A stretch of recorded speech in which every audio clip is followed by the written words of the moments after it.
Boa tarde a todos e todas. Muito grato pela presença de vocês. O meu nome é Emílio Munaro, eu sou vice-presidente de Desenvolvimento Global e Comunicação aqui do Instituto Ayrton Senna. E é muito bom tê-los na tarde de hoje. Aliás, eu queria fazer aqui um agradecimento muito especial, porque hoje nós iniciamos uma série de lives chamadas de Educação em Debate. E isso foi uma sugestão sua, você que do outro lado acompanha o Instituto Ayrton Senna nas redes sociais e vinha pedindo para a gente poder colocar uma série de lives aí, para que a gente pudesse conversar um pouquinho mais sobre esse momento. Que, aliás, pessoal, vamos combinar, né? Que momento é esse? Algo sem precedentes na história da humanidade, né? Algo que ninguém esperava, mas que está acontecendo. E, em acontecendo, a gente tem que saber lidar com isso. Como vocês sabem, o Instituto Ayrton Senna, nós temos 25 anos de existência. Fomos fundados em 1994, quando, então, da passagem do nosso ídolo, né, do Ayrton, em maio de 94. O Instituto, por decisão da família, então, já que isso era um desejo do Ayrton, resolveu fundar o Instituto Ayrton Senna pelas mãos da Viviane Senna, a sua irmã. A Viviane, que inclusive é psicóloga, tem a sua especialidade em junguiana, né, e é ela quem conduz todo esse nosso trabalho. Quem nós somos? Nós somos um centro de inovação, de pesquisa e desenvolvimento baseado em evidência científica para a formação humana. Mas, Emílio, o que isso tem a ver com a educação?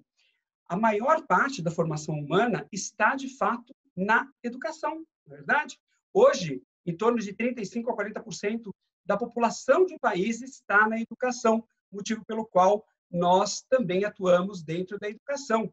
E, no caso do Brasil, na educação pública, principalmente, uma vez que de 216 milhões de habitantes que nós temos no nosso país, nós temos 43 milhões de estudantes na educação básica.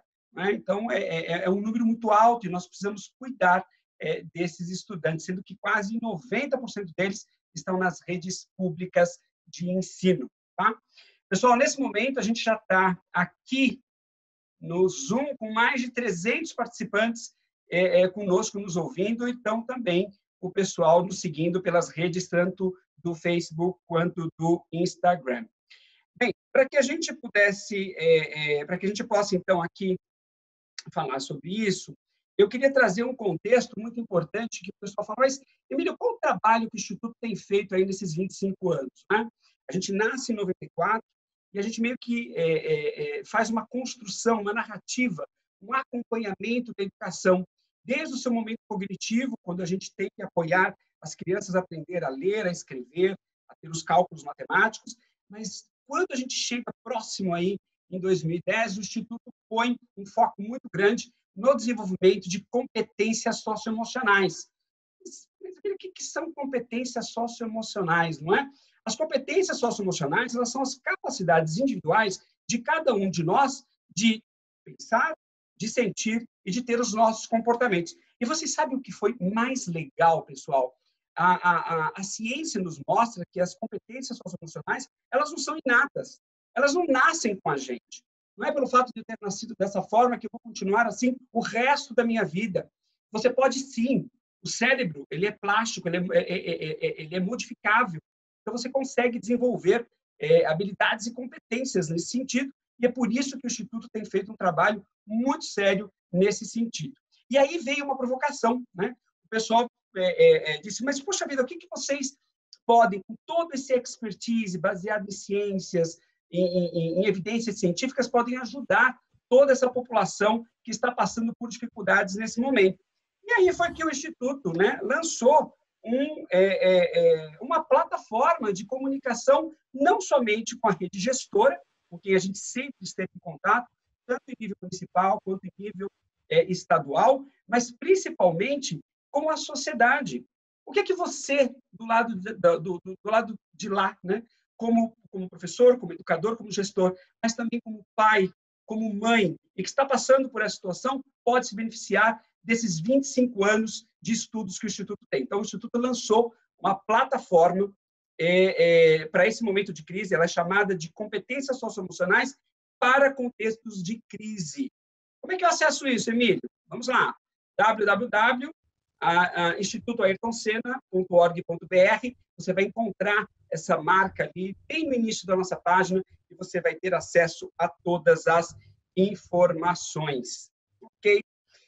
Bem, pessoal, a gente precisa dar um recado muito legal, porque junto com essa plataforma que nós lançamos para poder falar de competências socioemocionais, nós trouxemos uma série de recursos. Lá tem cards, lá tem dicas de como você deve, por exemplo, proceder com alunos, não é? Tanto do fundamental, anos iniciais, quanto fundamental, anos finais, no ensino médio. Mas o mais legal é que nós lançamos também cursos. A partir de agora, você conta também com um curso, e tem um curso muito show que nós trouxemos exclusivamente para vocês, e nós estamos anunciando aqui em primeiríssima mão. Tá? Esse curso é um curso de as competências socioemocionais na escola, que é o que realmente o pessoal tem nos pedido. Né? Ele é dirigido a professores, a gestores e pessoas interessadas aí no tema. Pessoal, esse curso ele conta com uma certificação para aqueles que forem até o final. E ele está muito legal. Para vocês terem uma ideia, nós lançamos ontem, né, no dia 2 de junho agora de 2020, e em menos de 24 horas estamos com mais de 700 pessoas inscritas no curso, sem qualquer tipo de divulgação. Isso é realmente muito bom. Não é? Mas, chega de falar, já conversamos bastante aqui. Como eu disse a vocês, nós estamos inaugurando a Educação em Debate, é uma série de lives do Instituto Ayrton Senna, a pedido de vocês para vocês. É esse diálogo, essa conversa que a gente tem que estabelecer entre nós. Tudo bem? Vamos começar, então? Hoje a gente tem um assunto muito interessante para poder fazer. A gente vai falar sobre socioemocionais e estudantes. E a gente vai falar em duas perspectivas, tá? Porque nós organizamos isso aqui de duas formas. Nós vamos ter um primeiro bloco para falar sobre organização e planejamento, e o segundo bloco para falar de acolhimento e socioemocional. E quem é, né, que vem para falar com a gente?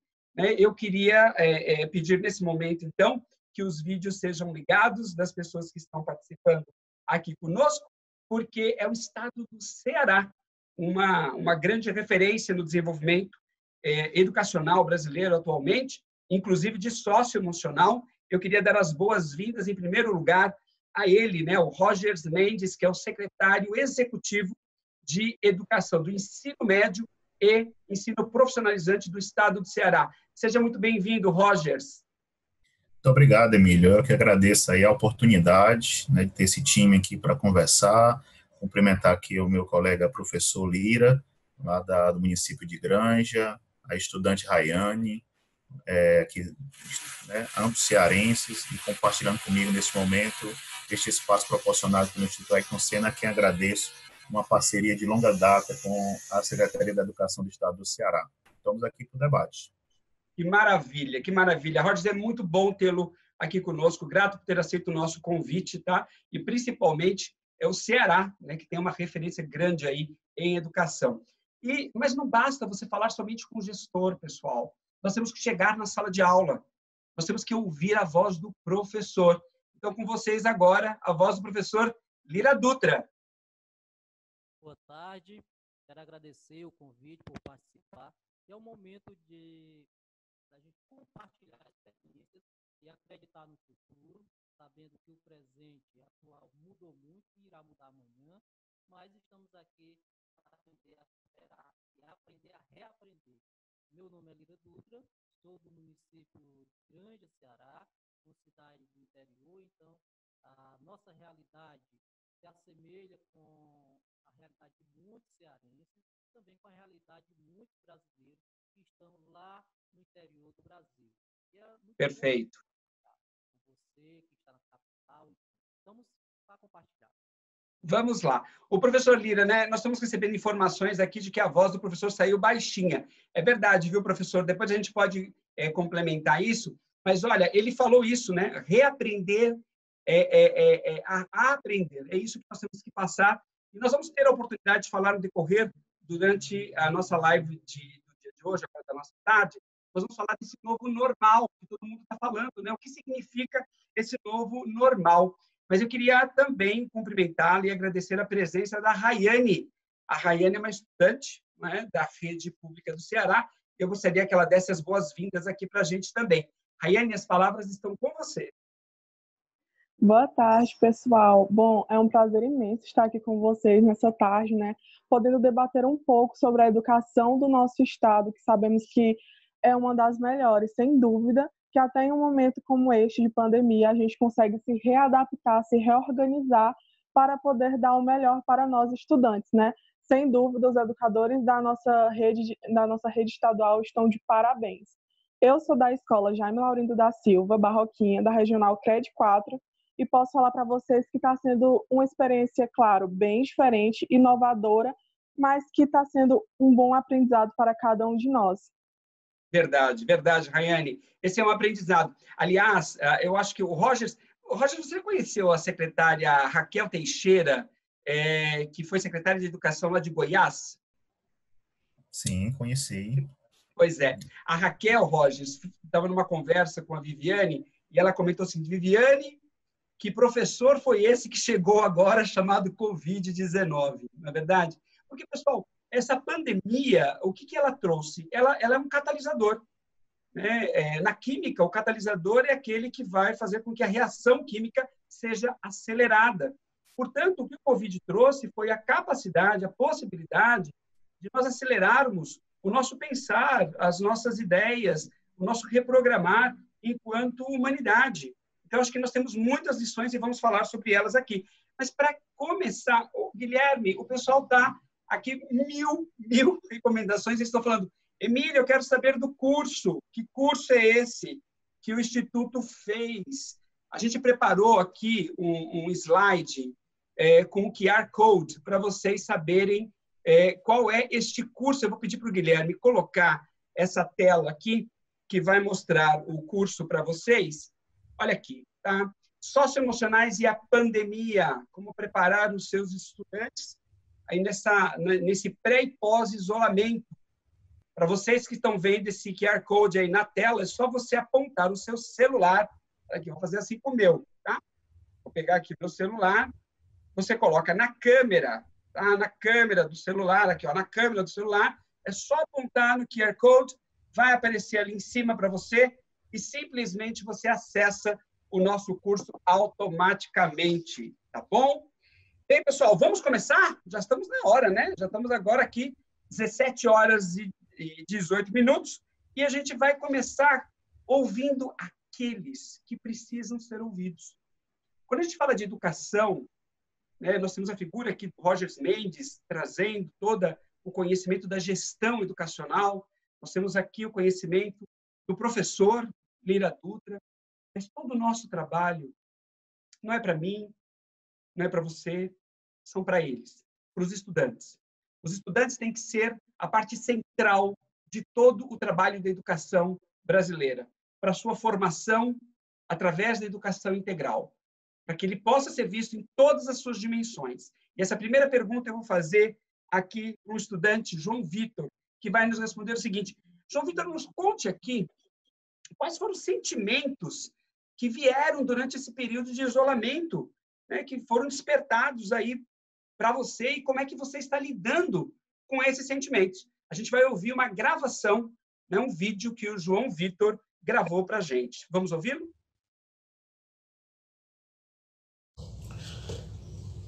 Muito boa tarde, meu nome é João, sou aluno da rede pública do estado do Ceará. De Camocim, estudo no Colégio Estadual Professor Ivan Pereira de Carvalho. Faço o terceiro ano do ensino médio e hoje eu estou aqui para falar um pouco da experiência que está sendo essa quarentena com os diálogos socioemocionais, com a educação como um todo, enfim. O primeiro sentimento que vem à minha cabeça quando eu começo a falar dessa questão é o primeiro sentimento que eu tive quando ela realmente foi acontecer, que foi quando começou tudo isso. O primeiro sentimento foi a angústia, e não foi só eu. A maioria dos meus colegas se viu nessa. E agora, gente, o que a gente vai fazer?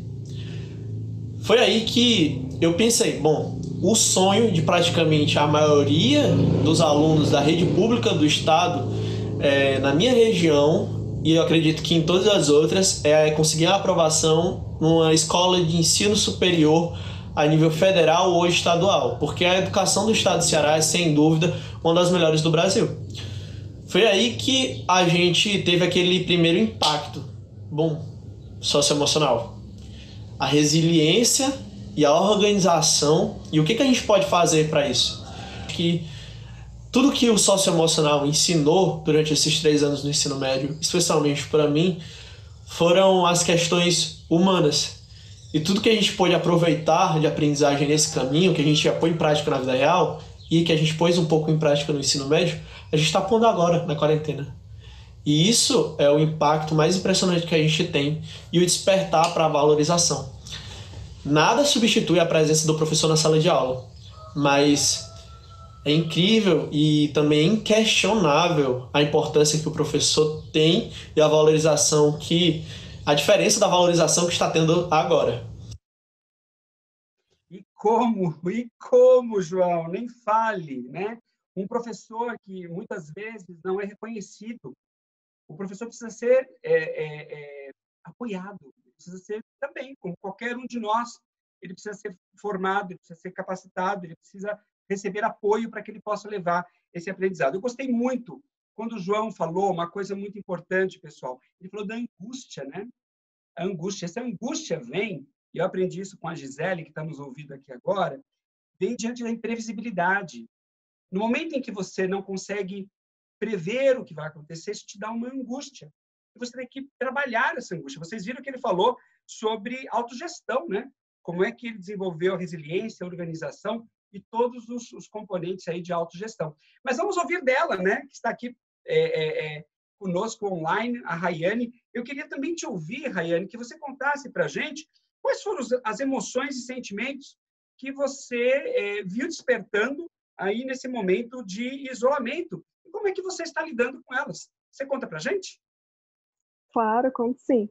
Bom, de início, eu confesso que eu fiquei um pouco assustada, só que como a previsão era só de apenas 15 dias, eu pensei assim, não, depois desses 15 dias tudo vai voltar ao normal, a gente vai voltar à sala de aula e tudo vai continuar normalmente, a vida vai seguir normal. Só que quando esse tempo foi aumentando cada vez mais e mais, eu pensei assim, agora a gente vai ter que se reinventar. Mas como? E aí começou a surgir realmente essa angústia no meu peito e confesso que também dos outros alunos, porque eu tinha essa certa... eu conversava com eles, né, por ser presidente do Grêmio, assim como o João Vitor, né, somos colegas de regional da Cred 4, a gente começou a sentir essa angústia tanto pela gente quanto pelos alunos. Aí o que foi que aconteceu? A Cred 4 imediatamente, como uma excelente organização, reuniu todos os gremistas, né, por meio de uma videoconferência.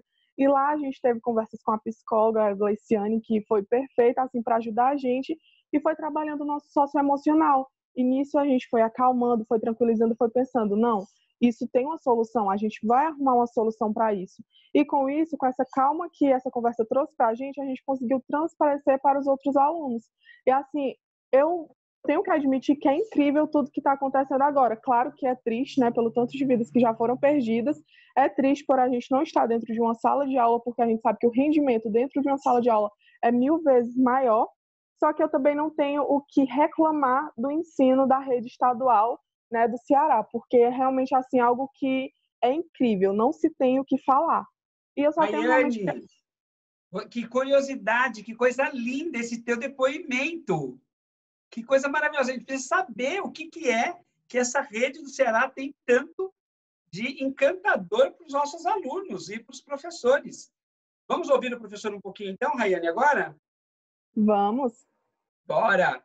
Rogers, olha que depoimento lindo você teve aqui de um lado, tanto do professor quanto da Rayane, falando desse trabalho excepcional que a rede pública do Ceará faz. Eu queria entender, e que você pudesse compartilhar conosco, né, como é que o Ceará conseguiu, nesse curto espaço de tempo, estruturar uma rede estadual que é muito grande, haja visto o tamanho do próprio Estado, né, nessas medidas de isolamento social. Você pode compartilhar isso com a gente?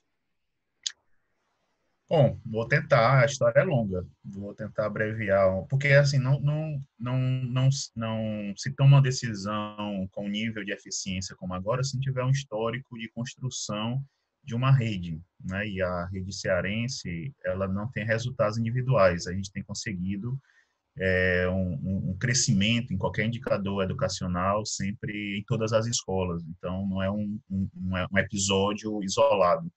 E isso se constrói numa gestão, a gente tem uma continuação de gestão, então muitas políticas educacionais estão começando a ganhar corpo de política de Estado, permanente, né, com baixa quebra, né, com bastante... Por exemplo, a política das competências socioemocionais não começaram... A política não começou agora, né? A gente já tem uma estrada caminhada. O Instituto Ayrton Senna é um grande parceiro no fortalecimento dessa nossa estratégia.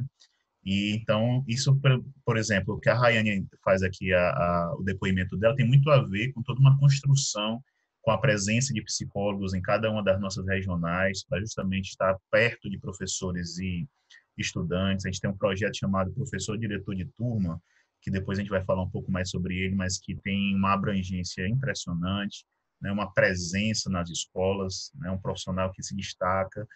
Mas, enfim, eu gostaria de fazer alguns recortes muito rápidos, né, para não me estender muito, mas, assim, quando a pandemia foi anunciada, né, como pandemia pela OMS, a gente ficou vendo, né, ali por ali, e nós brasileiros, não sei, a impressão nossa também muito cultural, olhando e com aquele sentimento que não ia chegar na gente, né?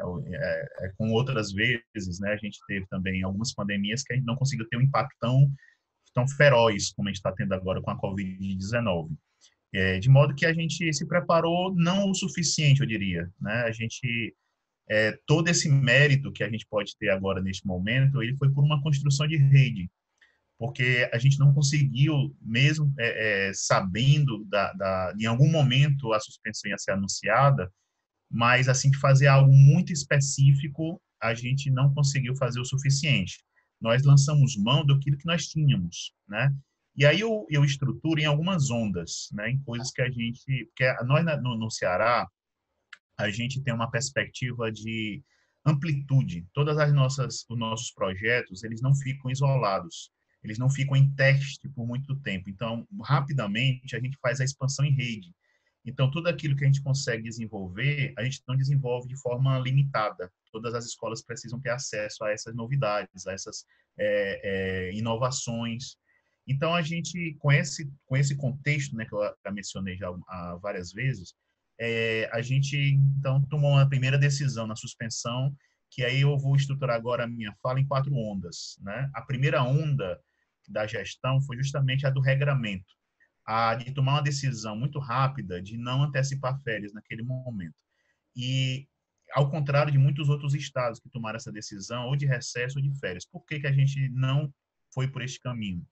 Justamente porque, se nós tivéssemos decretado férias, iria potencializar a nossa dificuldade de se conectar novamente com os estudantes.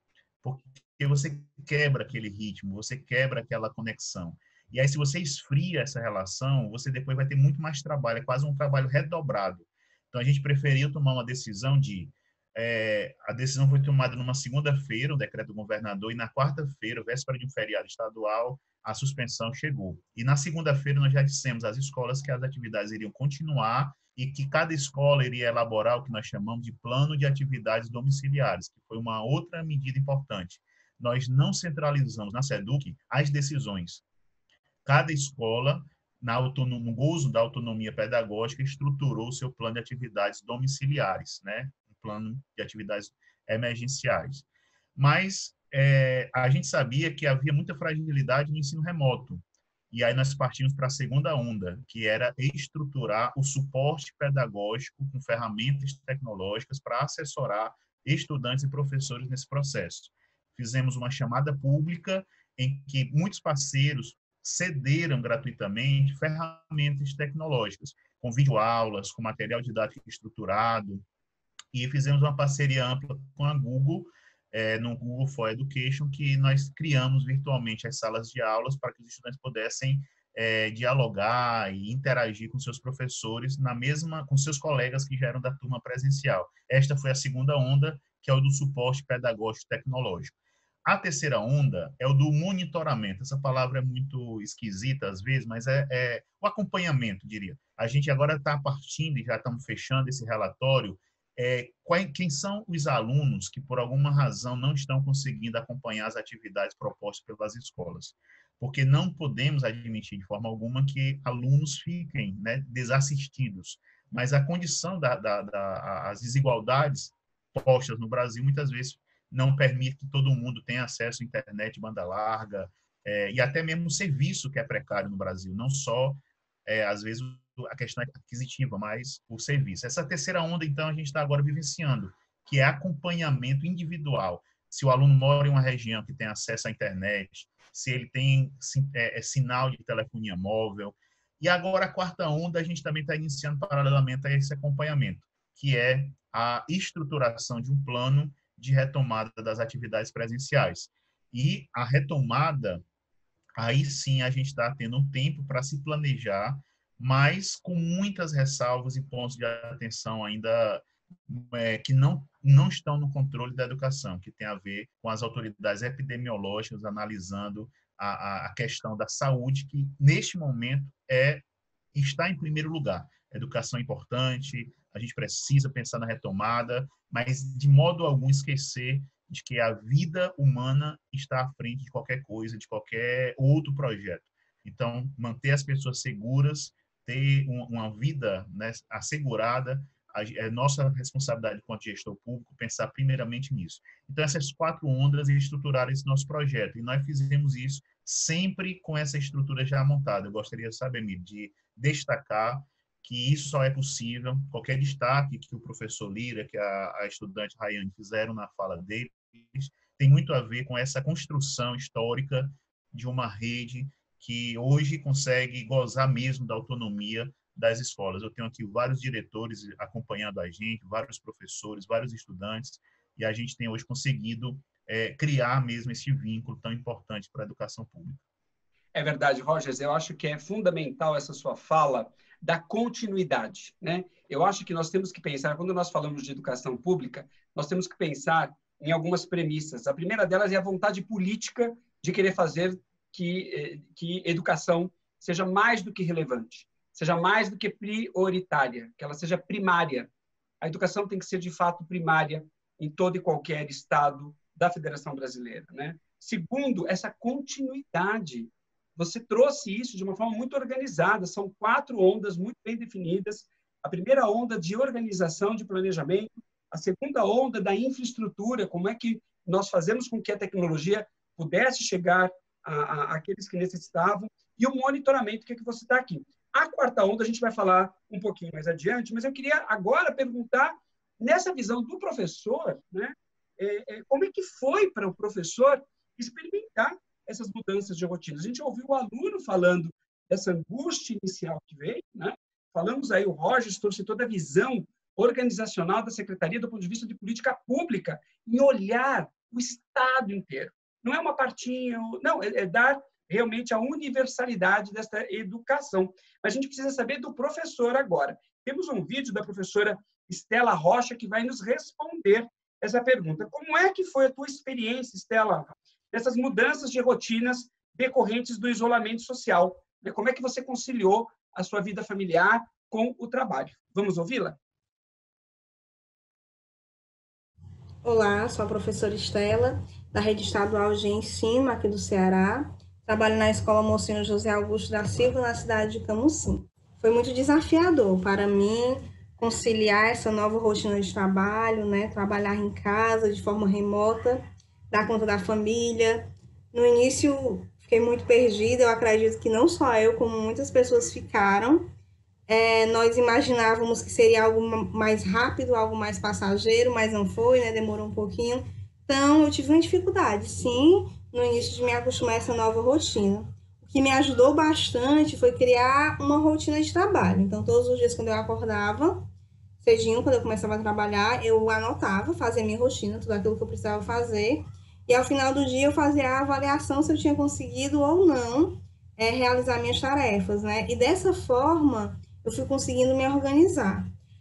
Acredito que não só eu, acredito que todos os colegas da rede estadual e municipal também de ensino estão conseguindo se organizar essa nova rotina. Não é fácil, é muito desafiador. Ainda há muitas coisas para serem alinhadas, mas nós vamos conseguindo. Eu vejo o Ceará como um estado que vem avançando, né? A gente vai tentando várias metodologias, tentamos de uma forma e não deu certo, tentamos de outra e não deu certo. Na minha escola, por exemplo, nós usamos 3 metodologias. Inicialmente, nós começamos a dar as aulas remotas por área, depois nós percebemos que estava sobrecarregando nossos alunos. Aí fizemos uma reunião com os representantes dos alunos, os líderes de sala, os professores, e a gente observou que era melhor mudar a rotina. Então, os meninos pediram para que a gente seguisse a rotina normal, o horário da escola de aula, seguimos. Nós observamos que ficou muito sobrecarregado para eles, reunimos de novo todo mundo, e aí resolvemos encaminhar 3 disciplinas por dia, e nós estamos seguindo nessa rotina. Então, eu acredito que foi uma rotina construída de forma empírica. À medida que nós íamos vivendo, nós íamos avaliando, íamos analisando o que estava certo, o que estava dando certo, o que estava dando errado, nós fomos conseguindo. Hoje estamos estáveis, né? Torcemos para voltar logo, mas estamos estáveis no nosso trabalho. Que legal, é incrível. Vocês viram a fala, né, da professora Estela? Muito grato, viu? Eu sei que você está nos acompanhando aqui. Grato por ter essa delicadeza de gravar esse vídeo para nós. Ela trouxe à tona aquilo que o Rogers falou no início, né? Do plano de atividades domiciliares. Eles descentralizaram. Eles permitiram que cada diretoria, com que cada escola pudesse vivenciar a sua própria experiência. E com isso se adaptar nisso, né? Mas vamos ouvir do professor Lira Dutra, que está aqui conosco. Professor, vamos ver se seu áudio agora está um pouquinho melhor, né? E assim, pessoal, a gente tem que ver, é a vida como ela é. Nós estamos vivendo a vida como ela é. Isso é live, né? É isso, né? A gente poder viver a vida como ela é. Professor, conta pra gente como é que foi a tua experiência, né? De enfrentar essas mudanças de rotinas, principalmente a mudança de rotina e como conciliar com a sua vida familiar. Inicialmente, o áudio tá dando para ouvir? Como é que tá o áudio? Melhorou muito, tá perfeito, parabéns. Obrigado, Lira. Antes de iniciar minha fala, eu acredito que, como todos os professores, inicialmente você tem medo, mas não aquele medo que ele paralisa, né? O medo que ele faz lhe reconhecer enquanto professor, um ser humano, né, que está dotado de todas as falhas possíveis, mas também um ser humano que tem a oportunidade de transformar esse mundo, esse momento, que não é um momento fácil, mas também não é o fim do mundo. É um momento que, como dizia a minha avó dizia muito o seguinte, que nem todo mal é mal e nem todo bem é bem. Nesse momento da pandemia, e eu vou dar um exemplo bem claro, a gente teve esse medo de perder, professores tiveram medo de perder salário, que isso é uma realidade, né? Professores tiveram medo de deixar sua família adoecer, enfim. Mas até eu concordo com o professor Roger, um grande lance, como se diz, né, na linguagem dos nossos alunos, a grande sacada do Estado foi não entrar de férias, porque durante esse período foi um período de aprendizado, e eu lhe garanto que hoje o Estado do Ceará, hoje, já começa a colher frutos, né, de toda essa sua história, de toda essa sua caminhada dentro de um mundo, hoje, que não é mais um mundo de estruturas sólidas, mas é um mundo líquido, literalmente, né? E aí não é mais um mundo líquido, uma concepção filosófica, né? Que às vezes fica distante de você entender, mas é um mundo líquido no sentido de real, da realidade, da família do aluno, da sociedade como um todo. E o Ceará ele ganha muito mérito nisso, está nessa conquista, e nós professores, no meu caso aqui, no primeiro momento eu tive que parar e aí lembrar exatamente essa fala. Nem todo mal é mal, nem todo bem é bem. Então, passei a estudar, a mergulhar literalmente. As 2 primeiras semanas foram de virada de noite, estudando sobre metodologias de ensino, testando ferramentas de aulas remotas, como estudar sobre marketing digital, como se vender um produto digital, porque na minha concepção, eu não estava mais apenas só levando aulas, mas eu estava oferecendo dentro desse mundo novo, digital.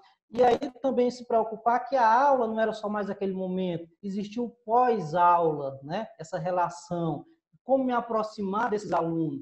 É ao finalismo que, logicamente, que o professor diretor de turma, eu sou professor diretor de turma, defendo o projeto professor e diretor de turma ele tem algumas vantagens, né, entre aspas, com os alunos, porque ele tem um banco de dados assim de vivência, não é um banco de dados assim fixo, estático, né? Mas é um banco de dados de vivência com a comunidade, com o aluno e com a escola. Ele conhece, ele tem uma cartografia social que lhe permite muitos avanços na sua prática educacional no dia a dia, e nesse momento vale a pena ser diretor de turma.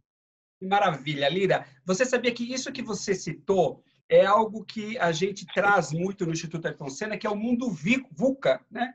Esse mundo VUCA que nós estamos vivendo, que é o acrônimo de 4 palavras que nasceram lá nos anos de 1970 nos Estados Unidos, que elas querem dizer, né, um mundo volátil, incerto, um mundo complexo e um mundo ambíguo, que é o que você acabou de dizer que nós estamos vivendo. Portanto, diante de um mundo diferenciado, nós temos que agir diferenciadamente também. E, pessoal, é incrível aqui, nós já estamos com 40 minutos de live e as perguntas estão chegando, mas eu vou deixá-las para o final, para a gente poder aproveitar, porque é o seguinte, o Ceará, ele é um parceiro do Instituto Ayrton Senna desde 2017, na implementação de programas que desenvolvem competências socioemocionais, que é o que nós estamos vendo aqui.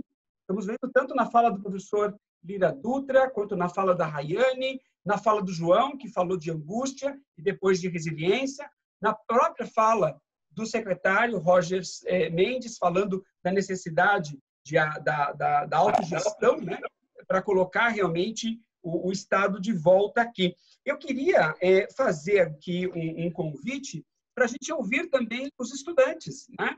Eu queria voltar lá com o João e ia fazer uma pergunta para ele. João, depois que o Instituto, né, como é que o Instituto atua? O Instituto faz uma formação de primeiro nível aí para a Secretaria de Educação do Ceará e, através dessa formação, a gente decanta isso para as regionais e para as escolas, formando os nossos professores, né, os professores que estão aqui dando depoimento no dia de hoje para a gente, chegando até o aluno.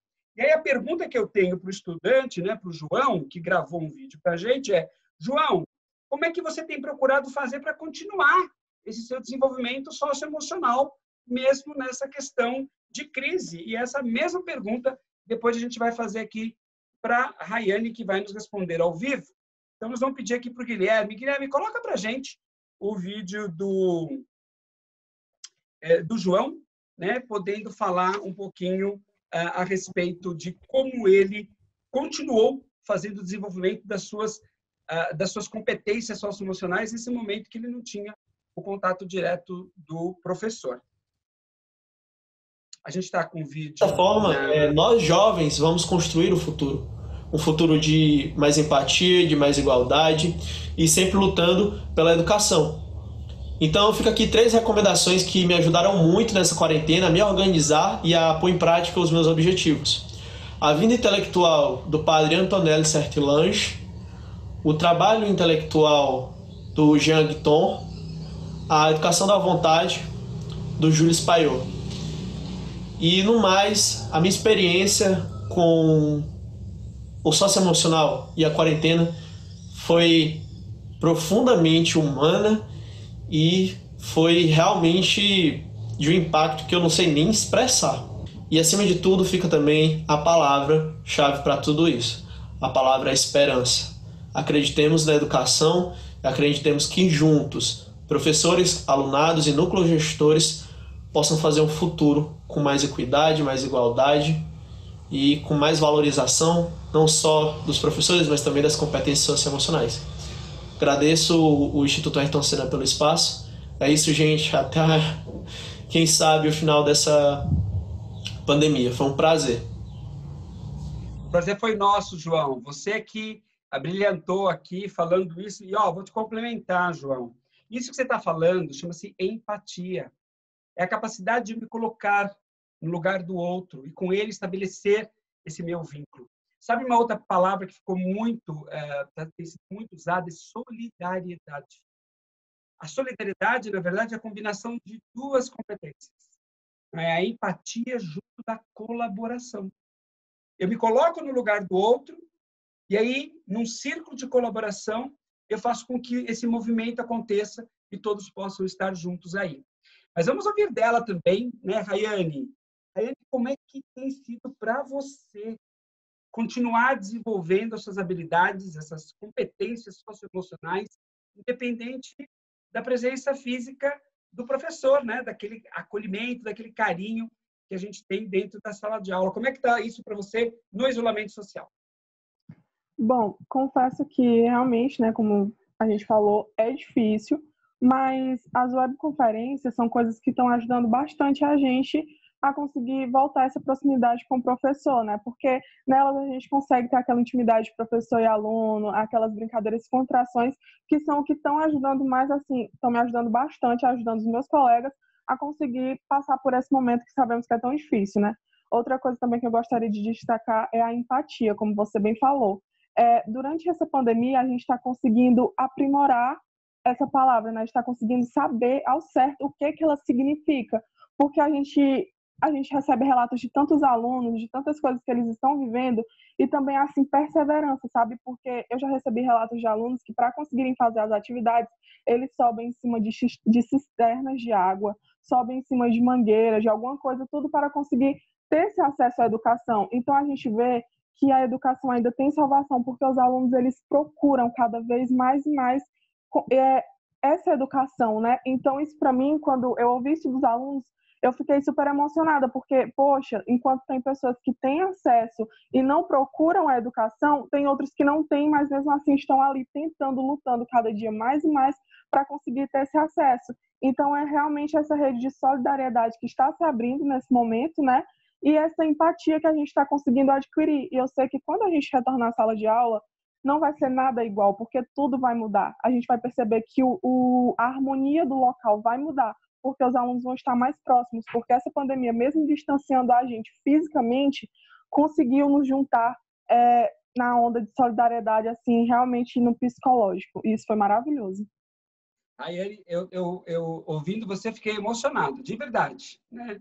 Porque é legal quando você fala dessa conexão com teus amigos, desse voltar, desse novo normal, que, de fato, em algum momento vai acontecer, como o secretário já nos falou, mas que a gente vai ter que pensar ou planejar disso, né? E eu queria só trazer um ponto aqui, pessoal. Essa parceria que o Instituto Ayrton Senna tem com o Estado do Ceará, do fornecimento, né, de todo um programa de desenvolvimento de competências socioemocionais, ele passa por um aspecto científico, onde você ensina as competências através de uma metodologia chamada metodologia SAVE, né, que é você utilizar-se de cada uma dessas competências de forma sequencial, ativa, focada e explícita. E aí a Rayane falou, né, é explícita. A forma explícita, quando a gente olha ali, né, nessa forma de você ensinar o socioemocional, o explícito significa você se apropriar dele, é você vivenciar. Então, eu acho que nós não temos experiência melhor de vivência do que nós estamos tendo.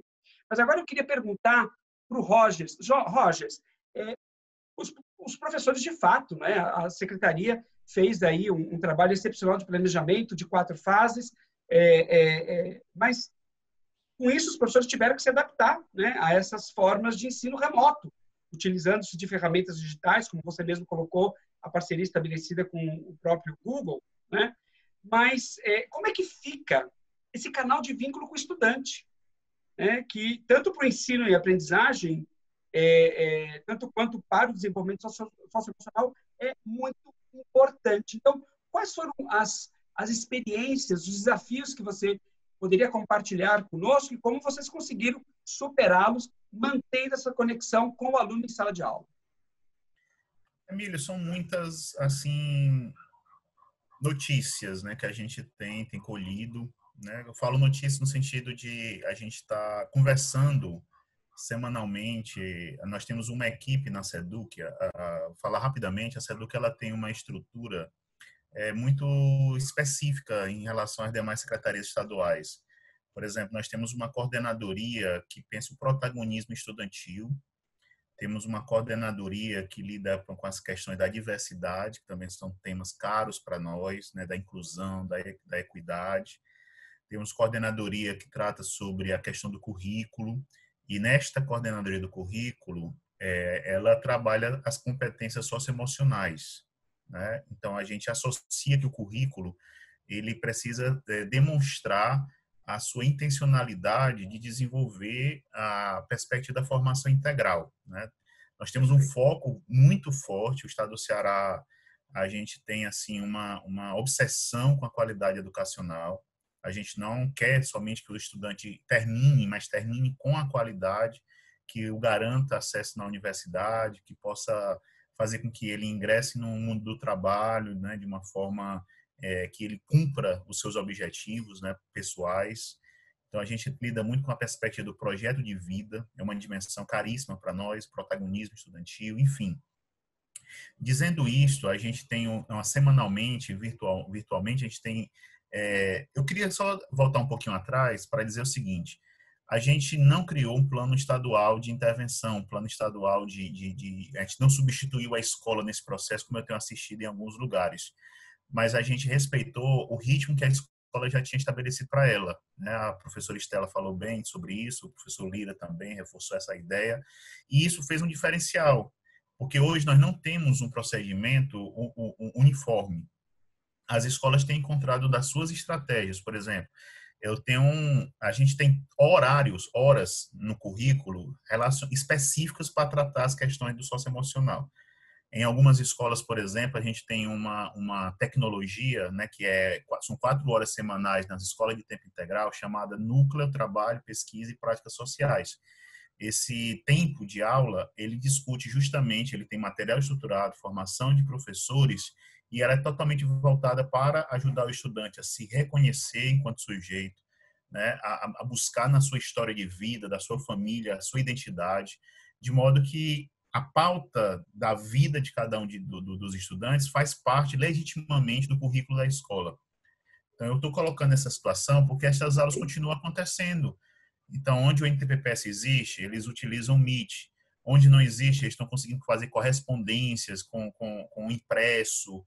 Mas escutar o estudante é uma prática cotidiana, de modo que a secretaria não precisou fazer grandes esforços para o professor que é diretor de turma, por exemplo, encontrar um meio de conversar e continuar conversando com os estudantes. Eu vi aqui rapidamente, uma pessoa perguntou como é que o socioemocional continua, né, utilizando a tecnologia. Então, a tecnologia é diversa, desde grupos de WhatsApp, contas e perfis. Eu tenho iniciativas, Emílio, muito emocionantes. A Rayane emociona a gente aqui, mas eu tenho muitos colegas dela também que têm ações como presidente de grêmio, como líderes de clubes estudantis nas escolas de tempo integral, líderes nas escolas de educação profissional que também funcionam em tempo integral, nas escolas regulares, os grêmios estudantis, enfim.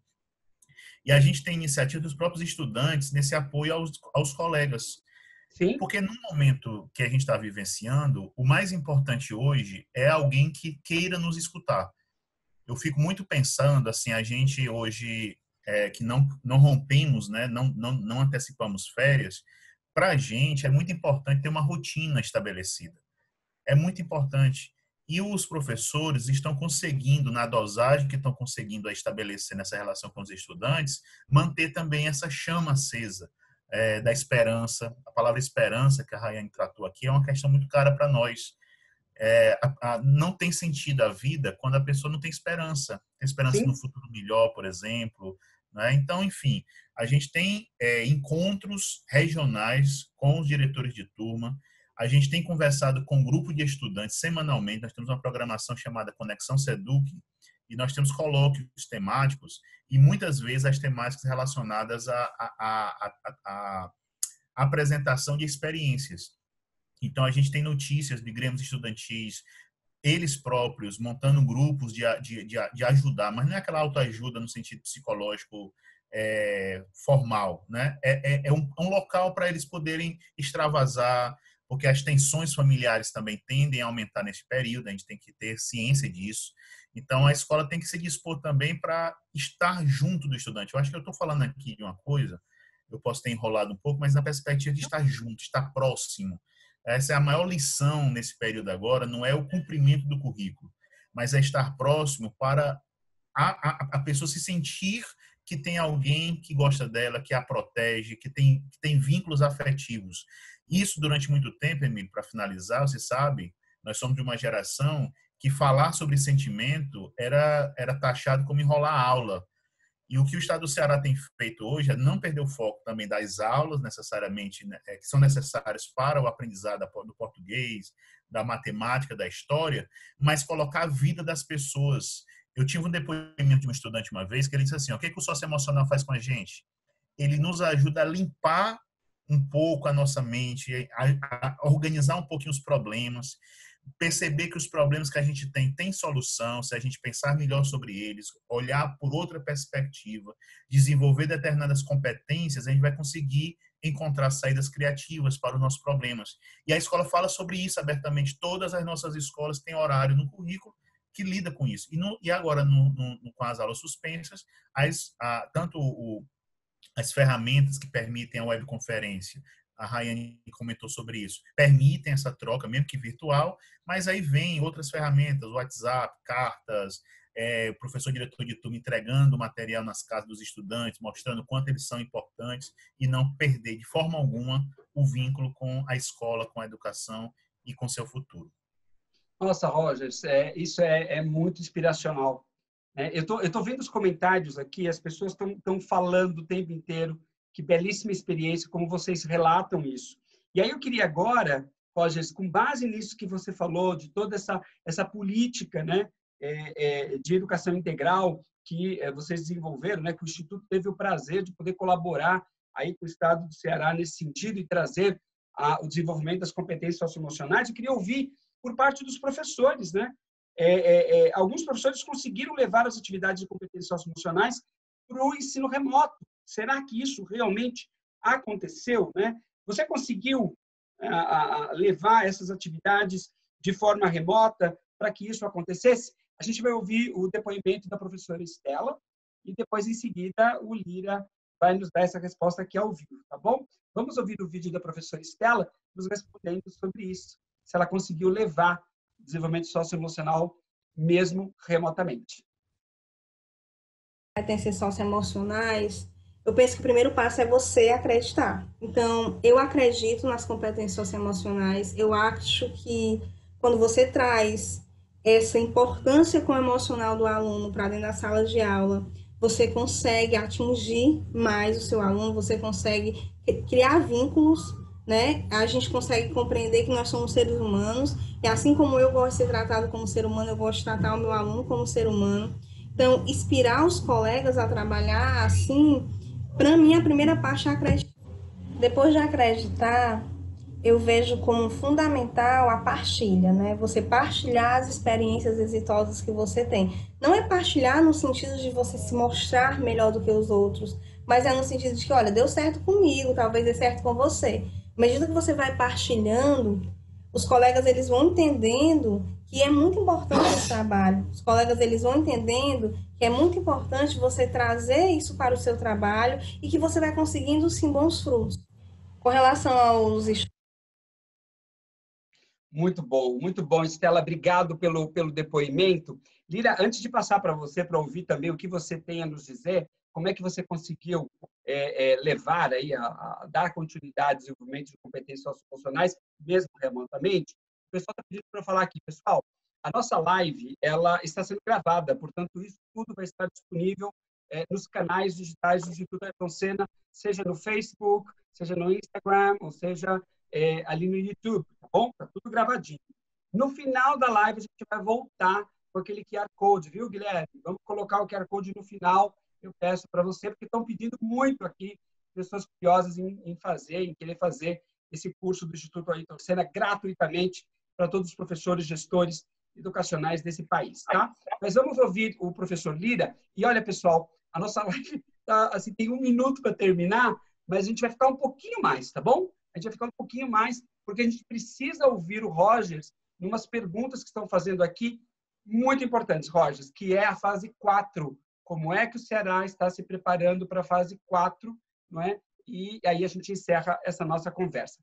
Mas a palavra é sua, professor Lira. Como é que você está lidando com o socioemocional remotamente com seus alunos?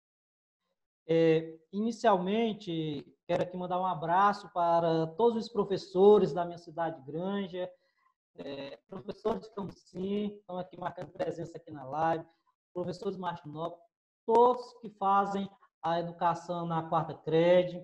Estou aqui, primeiramente, graças aos meus alunos, mandar também um abraço aos meus alunos, irei compartilhar depois a live com eles, porque, primeiramente, como tratar essa questão da pandemia, aula remota, essa relação professor e aluno, lógico que muda muito.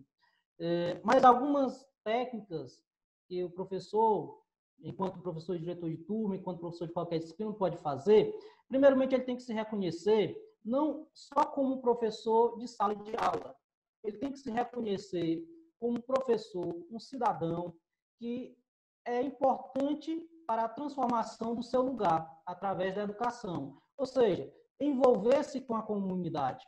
Não dá mais para ser o professor como se fosse lá no século XVIII, enfim. Esse professor atual, ele que é desse momento, ele precisa desenvolver algumas inteligências.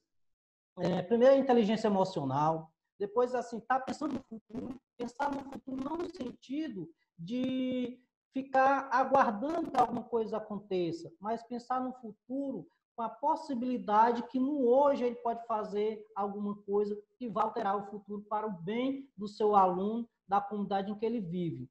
Segundo, usar as ferramentas. Há vários tipos de ferramentas, então o professor não pode mais se negar a utilizar as ferramentas que estão disponíveis. E entender também, é importante você entender como que o adolescente utiliza essas ferramentas. Porque se você pegar um adolescente com um grau de escolaridade maior, ele pode utilizar a ferramenta da internet com foco maior, com organização maior, com uma rotina maior no estudo. Mas se você encontra um aluno, eu estou citando, mas é com base em exemplos, né? Você pegar um aluno em que a família tem dificuldade para alimentação, estou falando de realidade, meus alunos, dificuldade para alimentação, onde no bairro que ele mora, o esgoto é a céu aberto, o mato faz parte da paisagem, né? Então, você tem que entender como é que você vai chegar nesse aluno. Primeiramente, você tem que conhecer, eu defendo muito isso, conhecer a cartografia geográfica em que o seu aluno está localizado e se envolver com a comunidade. Porque não dá para você... nesse tempo todo, eu descobri que há duas formas de você ensinar as competências socioemocionais. Existe a forma difícil e a forma super mega fácil. A forma difícil é o professor... Eu vou sempre puxar o diretor de turma, né? Porque é onde a minha prática é maior. A difícil é ele pegar e estudar muito todos os livros, teorias, mas não dá alma para o que ele está estudando. Não dá alma para o que ele está falando. Segundo, é ele estudar e viver, vivenciar. Porque quando você fala para o aluno, mas que o aluno não presta, porque nós temos essa coisa. Primeiro, a gente não ouve, ninguém ouve, a gente primeiro lê o olho, né? Lê a linguagem não verbal. E quando você fala de socioemocional, o aluno, não se engane, ele faz uma leitura. Se você está falando com alma, com coração, com brilho no olhar, né? E aí, essa é a forma mais fácil. Primeiro, vivenciar. Professor, vivencie. Primeiro, vivencie, viva. Organize, como se envolver com a comunidade, participe de campanha solidária. Eu estou assim, jogue capoeira, conheço um grupo de capoeira, conheço um grupo de reggae, né, que o menino se envolve, né? Vivencie, né? Interaja-se com a comunidade. E eu quero só finalizar já respondendo uma pergunta aqui. Como que as socioemocionais, está aqui, e como preservar as socioemocionais num período remoto? É simples. Vá pelo caminho mais fácil, vivencie. Porque é tão interessante isso, eu consegui resolver um caso de uma aluna, semana passada, a aluna mandou uma mensagem para mim: professor, eu vou desistir de estudar. Porque eu já combinei com a minha mãe, já falei, e ela concordou que eu vou desistir de estudar, porque eu não sei de nada, eu vou ser reprovada. Aí eu botei a mão na cabeça e disse: meu Deus, pronto, aí, né, a situação, o que é que eu faço agora? E o que foi que eu fiz? Tomei água, né? Fui assistir televisão, depois fui dormir. Quando acordei, agora eu vou falar com essa menina. Porque no primeiro momento, o impacto que eu tive foi um momento de angústia mesmo. Pronto, perdeu-se uma aluna. Aí eu mando uma mensagem para ela, converso com ela, né? E aí eu vou entender. Primeiramente, calma, como eu fiquei calmo, me diga qual é o seu maior problema. Assim, o medo de ser reprovada. Eu disse, esqueça a reprovação. A reprovação é para amanhã. Vamos ver o hoje. O que é que nós podemos fazer hoje? Professor, mas aí as minhas notas, esqueça as notas. Vamos trabalhar, e eu vou falar uma frase que é de uma colega minha que é atriz, e em geral ela sempre me ensinou uma coisa: fazer o que se pode com o que se tem. E eu exatamente essa frase para essa aluna. Resumindo a história, depois da conversei com a mãe, tudo, a menina está continuando, fazendo as atividades pelo Google Sala de Aula, sem nenhum problema, coração calmo e vamos para frente. Dá para, sim, preservar as competências socioemocionais. Dá mesmo, Lira. É assim que a gente faz. Se faz fazendo. Eu sei que é uma próclise errada, né? De se falar em língua portuguesa, se faz fazendo, mas é assim que se faz, né? É assim que a gente tem que fazer. Eu queria encerrar essa nossa conversa agora com ele, né, Rogers? Porque você falou de todo esse plano de articulação, né, que vocês fizeram, que aquela que não foi ele centralizado, mas vocês, obviamente, permitiram que as escolas fizessem. Você falou da primeira onda, da segunda onda, da terceira onda, na qual vocês estão nesse momento, que é o monitoramento, mas tem a quarta onda, né? Que é a próxima onda que todo mundo quer saber. E eu vou aproveitar para fechar aqui, Rogers, com duas perguntas a respeito disso. Uma da professora Adriana Magalhães e a outra da Noemi Ibanez. Aliás, nós recebemos, pessoal, mais de 300 perguntas. É uma coisa impressionante o que a gente tem tido de perguntas e a repercussão dessa nossa live.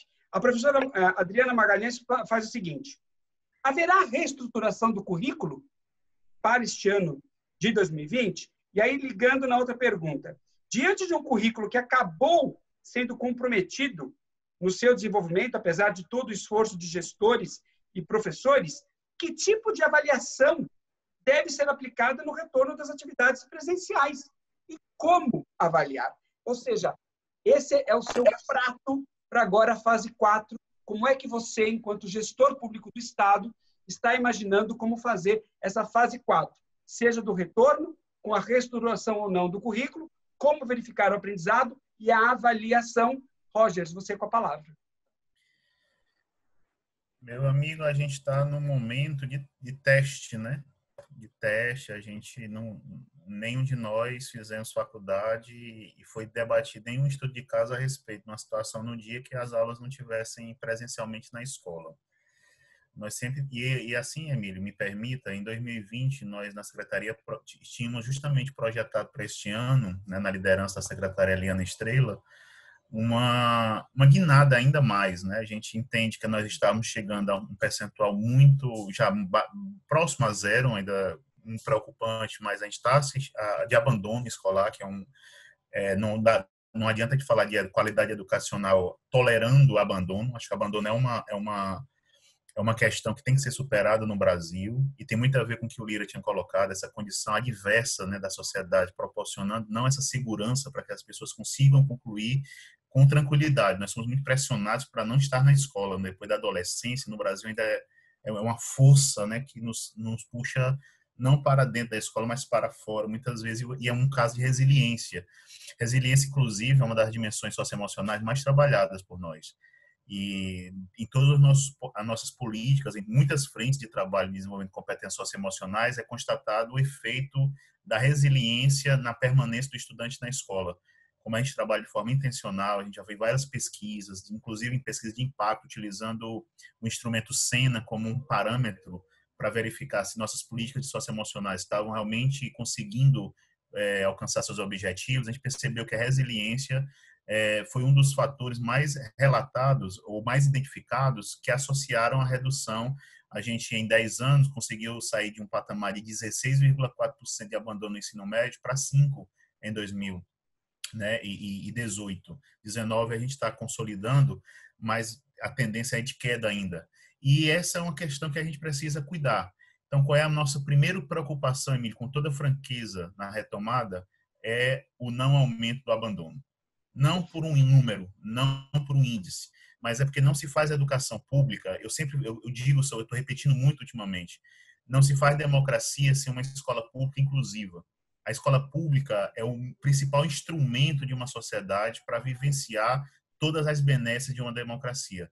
Se a escola pública tolera, não se indigna com a perspectiva do abandono, a gente não está fazendo serviço educacional associado a uma política para desenvolvimento da democracia no nosso país. Então, o abandono, toda a minha fala da retomada vai ser na busca ativa, na recepção das pessoas. A gente vai precisar ter uma recepção de alguns dias. A gente não pode colocar o professor e o estudante na escola, marcar a data do retorno e todo mundo vai para lá. Então, antes de eu falar do currículo, que foi a questão da pergunta, da avaliação, quero falar de coisas para nós, mais caras, que é, primeiro, garantir que aqueles que se matricularam voltem para estudar.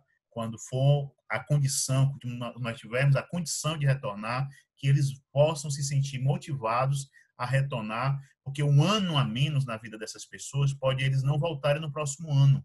E é um prejuízo para a sociedade incrível um aluno abandonar a escola. Então, esse para nós o nosso ponto principal da retomada, é garantir que as pessoas estejam conosco. Aqueles que saíram no período em que as aulas foram suspensas, que retornem no presencial.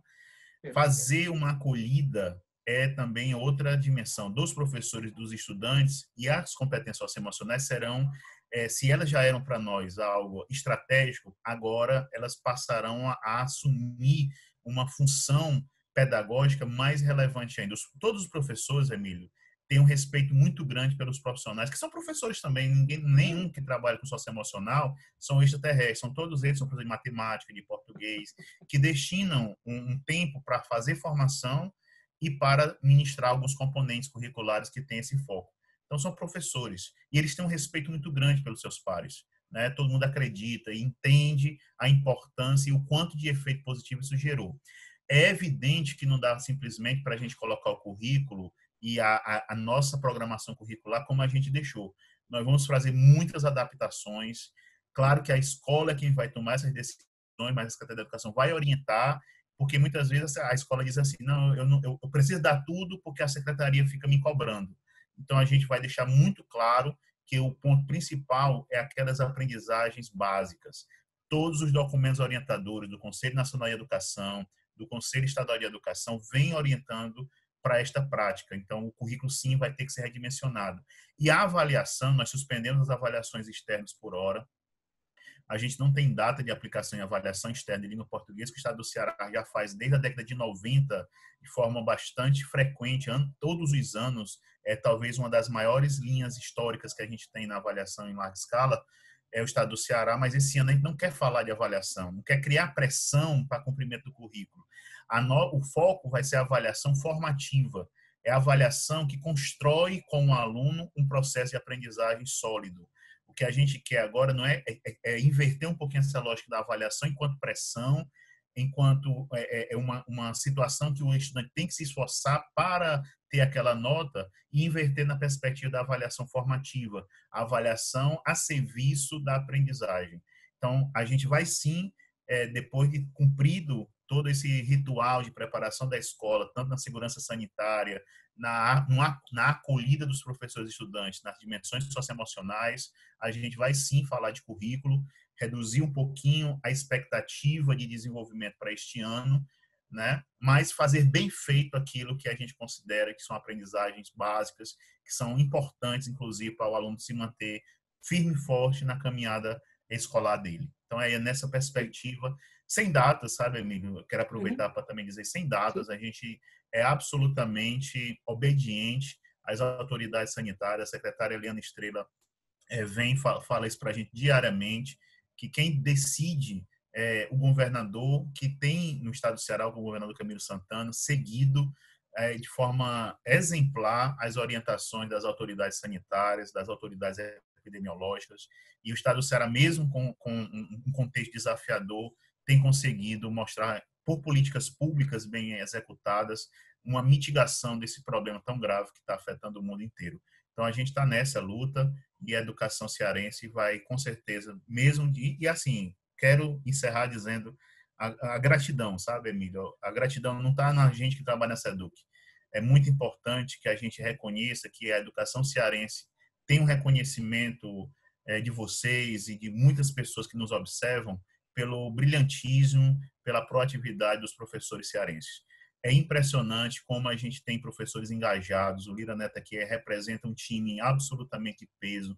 Nós somos mais de 20 mil pessoas trabalhando arduamente, com muitos problemas, mas sempre buscando a melhor solução, a melhor forma de contornar as dificuldades e conseguir proporcionar a Rayane e os colegas dela a educação que a República Brasileira está em dívida com a sua população. É isso que a gente, no final das contas, é disso que a gente está em busca. É isso mesmo. Com essa expectativa. Rogers, eu adorei a sua fala. Eu tenho participado de várias discussões, todo mundo fala, não, agora, quando nós retornarmos, né, da forma que retornarmos, a primeira coisa que nós temos que fazer é uma avaliação diagnóstica. Não. Nós temos que fazer o que esse senhor está falando para ser feito.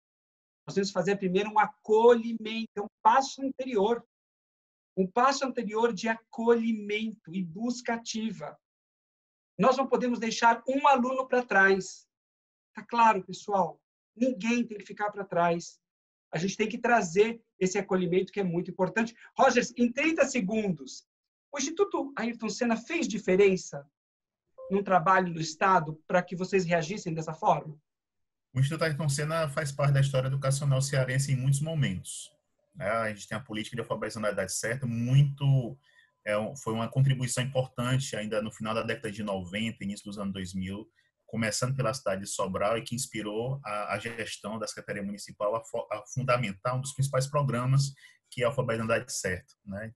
Alguns programas anteriores que não estão tão em vigência hoje, mas foi muito importante. E essa política do socioemocional ganhou uma epistemologia, né? A ciência conseguiu comprovar, a partir de muitas pesquisas, de que a associação do socioemocional com o desenvolvimento pleno das pessoas, ela é absolutamente imbrincada.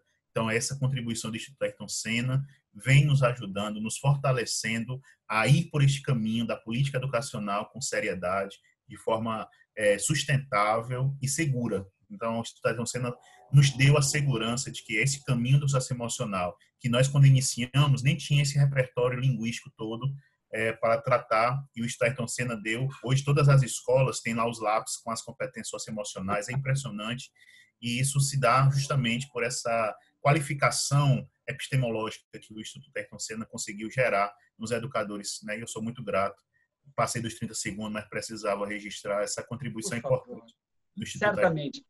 Olha, eu juro por Deus, eu nunca vi 1h e 18 minutos passarem tão rapidamente como ela passou.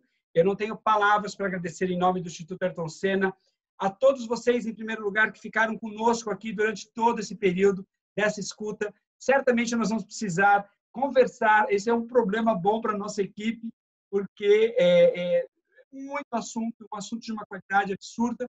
Em primeiro lugar, eu gostaria de agradecer você, Rayane, por estar conosco. Eu adorei a sua fala, eu adorei a sua declaração. É para você que nós fazemos todo o nosso trabalho, é para você que os professores fazem esse trabalho, né? Eu queria agradecer em seu nome, o seu colega João Vitor também, que esteve conosco aqui. Eu gostaria também de agradecer ao professor Lira Dutra. Lira, grato pela sua fala, pelos depoimentos, por essa resiliência que você traz, não é?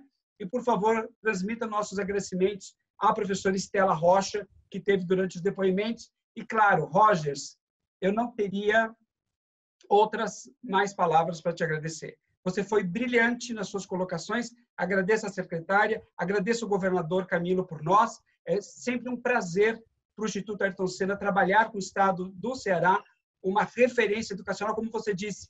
Esse nosso trabalho começou desde a década de 1990, não é? Que nós estamos conversando, desde a alfabetização, de correção de fluxo, desenvolvimento socioemocional, é o Instituto Ayrton Senna trabalhando junto com o Ceará, fazendo o fortalecimento desse nosso trabalho. Eu queria agradecer mais uma vez a todos vocês que estão aqui conosco ainda na live Educação em Debate. Aqui está, então, o curso, para aqueles que nos pediram, o curso que já está disponível para vocês. E nós ficamos aqui, pessoal. Acompanhem-nos pelas nossas redes sociais, no Facebook, no Instagram, ou mesmo no YouTube, ou na nossa página www.institutoayrtonsenna.org.br. Até a próxima live, eu vejo todos vocês. Até mais, pessoal. Muito grato.